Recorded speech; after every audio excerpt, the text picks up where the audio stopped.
I am speaking to Mike Cronin, reporter for the Gloucester Daily Times. Mike, last night in a 2.5 hour Rockport Board of Selectmen meeting, with sometimes 690 people signed in, all 5 Rockport town selectmen voted to terminate the fire chief, Jim Doyle. Can you tell Yeah. us what happened at the meeting? So at the beginning of the meeting, Town Council Darren Klein, excuse me, he spoke about, kind of outlining the various charges that were against Doyle, all basically lined out in the termination letter that he received in December. It was addressed to him by Town Administrator Mitch Vieira. The main thing that Darren was focused on was the fact that Doyle was not keeping records on fire inspection matters. This includes, financials, which if the town doesn't have, the financials, that puts the town at risk. These are for fire inspections? Yes, Wasn't yes. keeping track of that, right? It also puts in place, making sure that, where the money is at all times. So everything is accounted for. I'm sorry. I just want to ask, it seemed, and I know Doyle's lawyer made this point, but I just want to ask you, it did seem to me as if it was certainly not clear that money was taken. No, It was just less money than they expected. And the response by Doyle's lawyer was, well, COVID happened, so there were fewer inspections. I think the town, from what I can understand, wasn't necessarily making accusations that money has been taken. It's more so that, if money was taken, there's no way for the town to, investigate or verify because there was no records. But regarding COVID, there was also the question of paperwork being submitted in order for the town to receive CARES Act money. Yes. Elaborate on that. So at the meeting, it was discussed that Doyle hasn't been keeping up with these records. The emergency service director, Mark Schmink, I guess had to cultivate those records. So they were submitted, but it sounds as if Doyle had made it difficult. I didn't realize that there was precedent for this because Doyle had been given a last chance warning.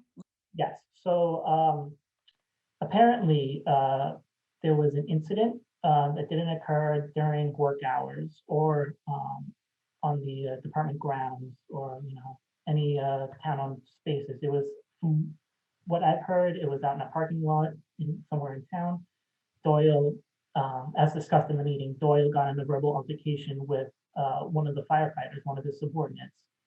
I know that words have been exchanged, some foul words have been exchanged, I guess you could say. The person involved in the incident filed a complaint, and he was investigated for the issue, and he was given a last chance agreement, which was basically saying that, this is pretty much like an official document with the town saying that, hey, you're on thin ice. One more screw up and you're out, I guess you could say. This happened last spring before all these other concerns happened. So he knew going into the summer and fall that he had this last chance warning by the selectmen.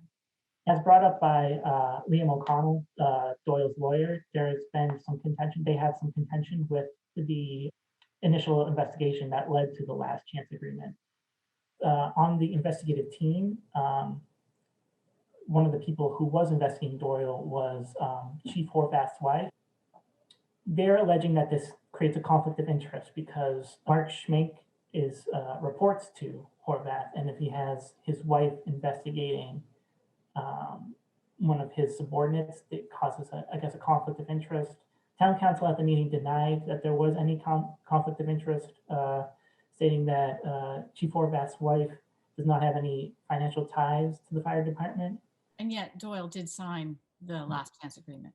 Yes, Doyle did. After the March incident, the town decided not to reappoint Chief Doyle to the Board of Engineers, effectively nullifying his position on the board. He stayed, as a fire chief, I should say. The town allowed him to continue working just in order to find somebody else to replace him in the meantime. So the town kept him on only for until he was set to be replaced.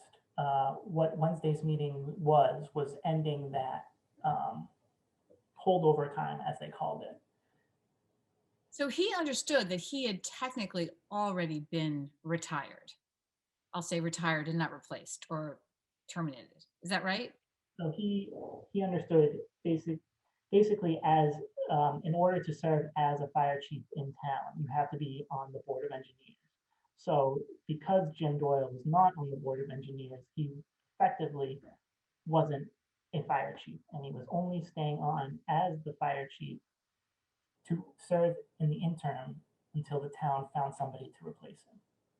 So Doyle's lawyer also talked a lot about there not being a personnel board for the town of Rockport. Could you describe what that problem was? So he said that this was during the hearing. He kind of argued that this whole hearing was invalid. This matter should be taken up with a personnel board that the town no longer has. That was disbanded some time ago. And the town councils, argued that the town charter supersedes all personnel board issues. It's in the town charter. It states that the board of selectmen has the authority to hire and fire anybody on the fire department. So that law supersedes all other regulations, including things like for a personnel board. Any reason that you understand why we don't have a personnel board? I don't. I know that with the creation of the emergency service director position, I remember when that happened. This was around the time when Mitch Vieira was promoted from assistant town manager to town manager. And one of his goals in the new role was to kind of restructure and streamline the town operations, town departments. So there was a lot of reorganizing when he came into power. So another thing they stopped doing was having Board of Selectmen serve as liaisons on different departments. Previously, selectmen would be assigned different departments and attend their meetings to report back to the Board of Selectmen. They stopped doing that. The way the town operates within its departments has changed. Some of these changes have ruffled a few feathers in town, obviously, as we can see from the ongoing controversy with the Rockport Fire Department. Let's move on and talk about the future. So the selectmen have voted to terminate Chief Doyle. And we know that there are certain people in the volunteer fire department who had said they would walk off in support of Chief Doyle. So have we heard from the volunteers who were concerned about the way things were going? I haven't personally heard it from anybody at the fire department. I plan on reaching out to them today to see kind of where they're going as well. I'm also planning on reaching out to different members of town government to just kind of see where the town is with getting a new fire chief as well. I understand that Assistant Chief Kurt Keating has been taking over duties, fire chief duties, while Chief Doyle has been put on administrative leave. From what I can gather, nothing.